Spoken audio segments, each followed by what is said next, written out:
Hey PN, it's Wednesday. This week we were talking about Pixar films, and I thought I did a little research just to see a good list of them, and I just kind of want to talk about which ones I love and which ones I'm not so fond of. So the first big Pixar movie was obviously Toy Story, which loved, obviously. Toy Story 2, okay. Toy Story 3, incredible. And then I just found out too that they're officially making Toy Story 4, which I'm not too sure about because Toy Story 3 was perfect and had a perfect ending, perfect storyline, perfect everything, and I'm just like, why mess with the good thing? And then they did A Bug's Life, which I watched because I was still pretty little when that came out, not like super little, but little enough to be little. And I liked A Bug's Life, but it wasn't like super good. I wasn't like that enthralled with it. And then Monsters, Inc. and Finding Nemo came out, and that was like probably the best era of Pixar becoming like a big deal. And those two were great. Monsters, Inc. hands down is one of my favorites. It's so funny. Finding Nemo I wasn't as into as everyone else was. It was definitely a huge deal when it came out. And I liked it. It was good. But it's not something I'd rewatch over and over and over like I would with like Monsters, Inc. or something. I liked Ratatouille. When Ratatouille was out, that was a good one. I haven't really rewatched that though. I think I've only seen it like twice. WALL-E, Up, anything pretty much after that is great. The one Pixar movie that I just never really got was Cars. And it wasn't bad. The first Cars, obviously, just Cars, was not terrible. But it's definitely their weakest film, I think. And then every other franchise after that of Cars has just been a big why did you even create this?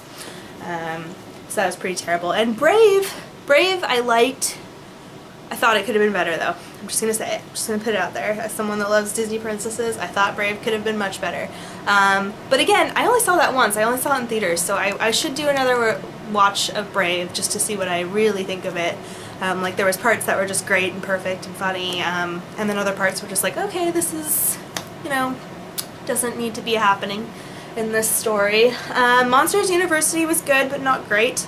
My kind of opinion with Pixar, of course excluding Toy Story 3, just they shouldn't make sequels. That's kind of what I think. I mean, they make these really unique, interesting storylines, and there's just no need to build upon that other than making money, which is the whole point of a production company like that. So I kind of get it, but I kind of don't. I'm not a huge fan of most of their sequels.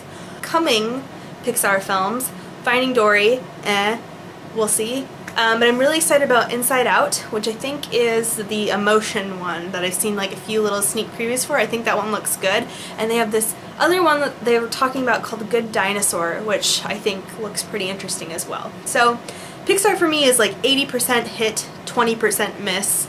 It's usually a guaranteed C when a Pixar film comes out for me. So it's just one of those things where it had its peak, and I'm hoping that this little steep, like bad slump it's in just comes back out, because I really enjoy the things that they have come out with for the most part. And that's Pixar for me. My question for you guys this week is, what is your least favorite Pixar film? And what Pixar film haven't you seen? That's a good one too, because I think I have seen all of the Pixar films. And I would just like to do a quick side note for WALL-E, because I loved WALL-E a lot, and I like Eva and WALL-E. It's so cute. I could watch that one over and over and over and over. Yes, that's it on Pixar for me. My nerdy pleasure this week was, it was my birthday, and I got two nerdy things. One was a Kindle Fire HD7. Oh, because my Nook was kind of dying, and it's been awesome so far. My big thing is just accessorizing it right now, because I need to get cases and all those cool stuff. So many cool apps on here though so far. I've just been messing around with it. And of course reading, and Amazon books are way cheaper than Nook books, I have come to found. So thanks Barnes & Noble for that. Also, come to found isn't a really good way to say that, so find. And I also got these really cool stamps for my dad, the Harry Potter stamps. So now when I can mail really important adult things, I can make them more fun and better with Harry Potter stamps. That's it for me this week.